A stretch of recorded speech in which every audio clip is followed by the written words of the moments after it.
Hi, welcome to Bookie.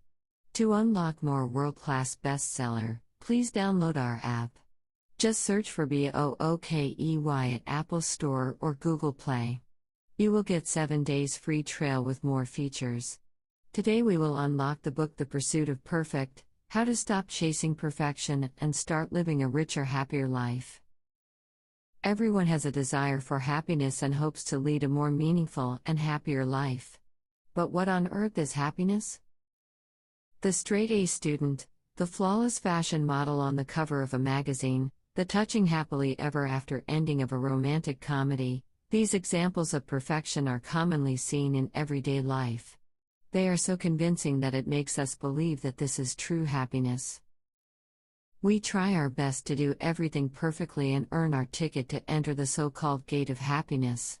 However, we always end up disappointed. Even after working so hard, we are susceptible to the pressures of life and intrusive negative emotions. We still experience moments of unhappiness. Are we not trying hard enough? Why can't we be rewarded with happiness? We may find the answers in today's book, The Pursuit of Perfect: How to Stop Chasing Perfection and Start Living a Richer, Happier Life. The author of this book, Tal Ben-Shahar, received his PhD in organizational behavior from Harvard University. His course Positive Psychology has been one of the most popular courses at Harvard for many years. He is also regarded by students as Harvard's most popular tutor. His famous book Happier: Learn the Secrets to Daily Joy and Lasting Fulfillment remained on the bestseller list for a long time after its publication. It was ranked as number 1 on the New York Times book list. After being translated into multiple languages, it has become popular in 26 countries in multiple regions.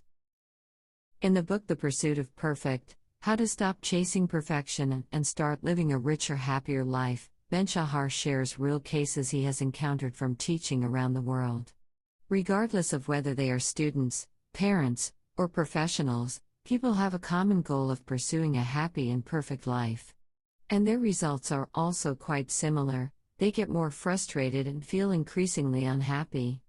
After repeated research and comparisons, Dr. Ben-Shahar came to a very surprising conclusion: perfectionism is the archenemy of happiness. To help readers better cope with perfectionism, Dr. Ben-Shahar provides them with a series of practical methods in this book. Readers can thus learn to apply positive psychology to every aspect of their daily lives, embrace optimalism, and lead a happier life by accepting life's imperfections. Next, we will highlight the key points of this book in 2 parts. Part 1: Perfectionism, the archenemy of happiness. Part 2: Optimalism and rebuilding a happy life. Let's start with the first part: perfectionism, the archenemy of happiness. In recent years, psychologists have found that the influence of perfectionism can be both positive and negative. Based on the different consequences resulting from perfectionism, we can differentiate between neurotic negative perfectionism and healthy positive perfectionism. To highlight the difference between these two types, Dr. Ben-Shahar assigned an ingenious description to each one. He referred to the former simply as perfectionism and the latter as optimalism. These terms are straightforward and easy to understand. We will also adopt these terms when examining his key points, in order to convey the book more accurately. The founder of contemporary cognitive therapy, David Burns, defined perfectionists as those whose standards are high beyond reach or reason, people who strain compulsively and unremittingly toward impossible goals, and who measure their own worth entirely in terms of productivity and accomplishment. People of this kind will demonstrate their perfectionist traits to varying degrees or in various aspects. Specifically, these traits can be expressed in the following behaviors. First, they reject failure. They believe it's totally possible that they will never fail throughout their lives. Also, they stay away from any challenge that may lead to failure for fear of failing. For example, Deputy White House legal counsel Vincent Foster had a remarkably smooth career without any setbacks. However, when his close friend Bill Clinton was trapped in a major political scandal, Foster was overwhelmed and experienced a tremendous psychological impact. He believed that the terrible affair was the result of his negligence. This perceived failure was a stain that he could never remove from his perfect life. He felt completely destroyed and he committed suicide by shooting himself in Fort Marcy Park in Virginia. It seemed as though a life without failure was the only acceptable option for him. Second, perfectionists reject negative emotions. Most perfectionists hope that their life will be composed of an endless stream of positive emotions, and try every means possible to avoid what they consider to be unpleasant emotions. They are skilled at interacting with people with a perfect smile, and become widely recognized as nice people who are easy to get along with. Dr. Ben-Shahar used his personal experience as a vivid example of how a perfectionist achieves a so-called perfect life through rejecting pain. When he participated in the Israel National Squash Finals in 1991, he failed to win the championship. Despite this, he was very reserved and unemotional at the awards ceremony. When his girlfriend cried heavily due to his lack of emotion, he still fought back tears. Experiences from his childhood made him believe that sadness was a mistake. For many years, he rejected all negative emotions, such as depression, loneliness, and anxiety. He rejected the emotional experience of an ordinary person, and even defined his lack of human expression as saying and doing all the right things. Third, perfectionists reject success, and are fully convinced that nothing is good enough. For them, success can't bring any joy. It only means a new journey awaits, which is doomed to be disappointing. Alistair Clare was a typical example of this. He was a star student at the University of Oxford and a renowned scholar. He published a novel, wrote a collection of poems, and recorded albums. He even directed a television series that won an Emmy Award.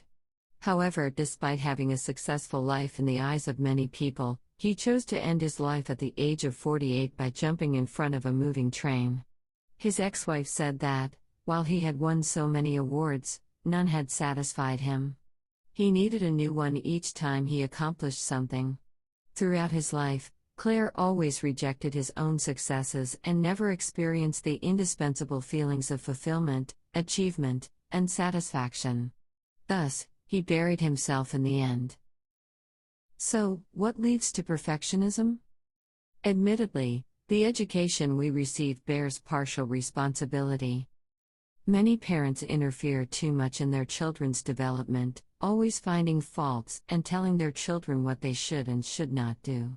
These parents are called helicopter parents. The fact that these parents continuously hover overhead and being critical on their children enhances the idea that no deviations from the perfect path can be tolerated. Over time, children will form a fixed mindset: there is only one path to success, and no deviations are allowed. Professor Sonia Luthar at Arizona State University holds the opinion that risks and pressures can arise paradoxically from trying to do the best for our children. Besides the over-involvement of parents, excessive praise will also intensify children's inclination toward perfectionism. At the beginning of the 20th century, John Dewey, the father of modern American education, put forward the concept of progressive education. Since then, fair and encouraging educational methods have gradually replaced the harsh iron-fisted method known as carrot and stick. Nevertheless, in practice, this reform was driven to another extreme. In order to boost their children's self-esteem, parents often praise their children unconditionally and don't dare to give any criticism or punishment. A direct consequence of this is that it creates a group of totally spoiled perfectionists.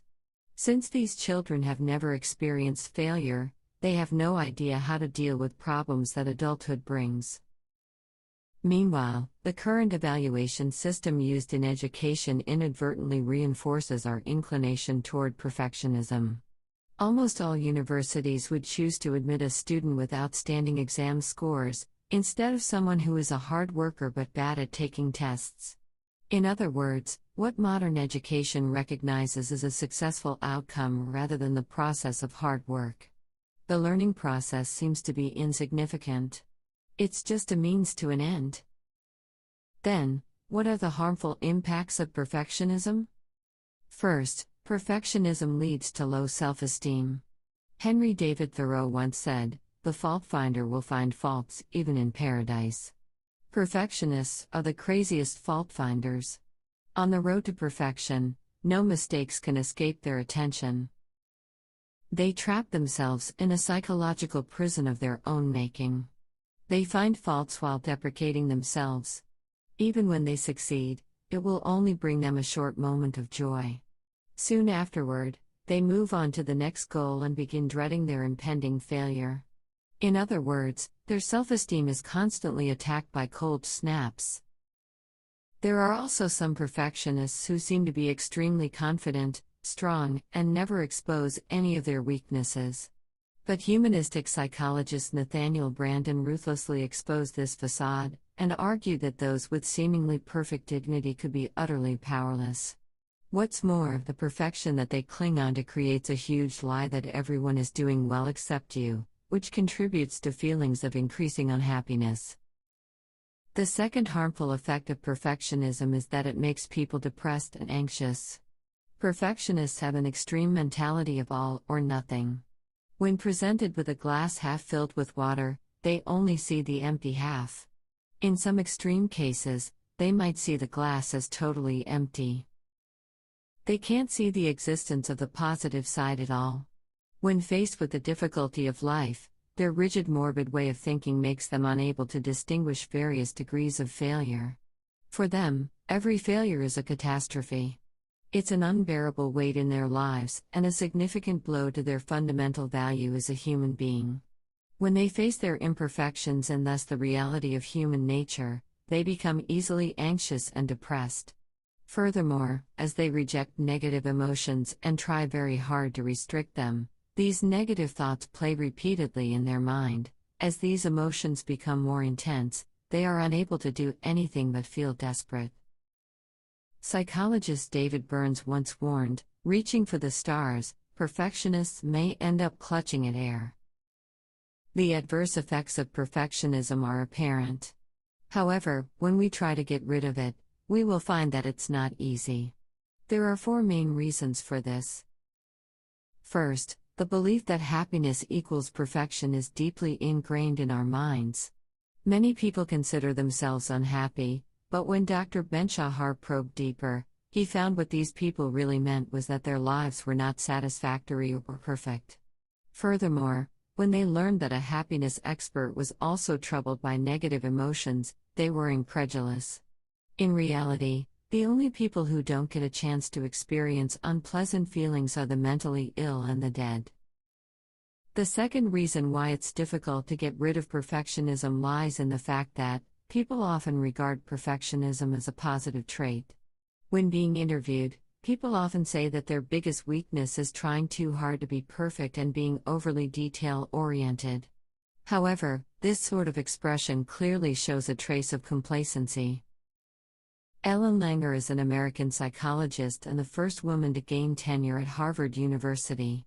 She once said, "The reason some people have a hard time changing their behavior no matter how hard they seem to try, is that they really value that behavior under a different name. When people value a certain positive trait, they will have difficulty changing its corresponding negative traits. For example, some people's perfectionism makes them rigorous and meticulous. If they want to get rid of their perfectionism, it means that they will also abandon the advantages of being rigorous and meticulous. In their eyes, the former is closely linked with the latter."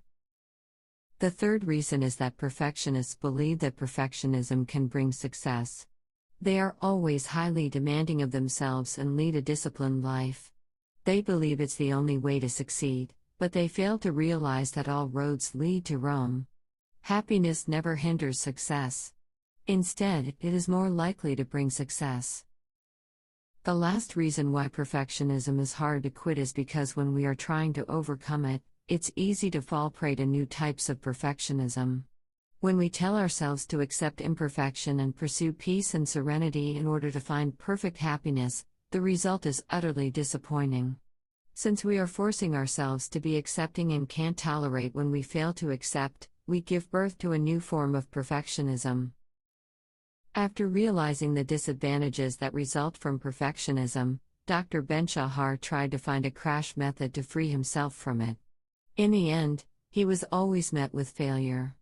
Later, he realized that this journey demands time and patience. There's no shortcut. We can even say that this so-called destination we hope to reach once and for all doesn't exist. That's all for part 1. In this part, we introduced the meaning and the manifestations of perfectionism, as well as its causes and harmful effects. Then we analyzed why it's so hard to get rid of perfectionism. After this discussion, we can see that it's time to say goodbye to perfectionism. But what is the ideal way of living supposed to look like? After we bid farewell to perfectionism, what shall we do? Today we are just sharing limited bookie. To unlock more key insights of world-class bestseller, please download our app. Just search for BOOKEY at Apple Store or Google Play. You will get 7 days free trial with more features.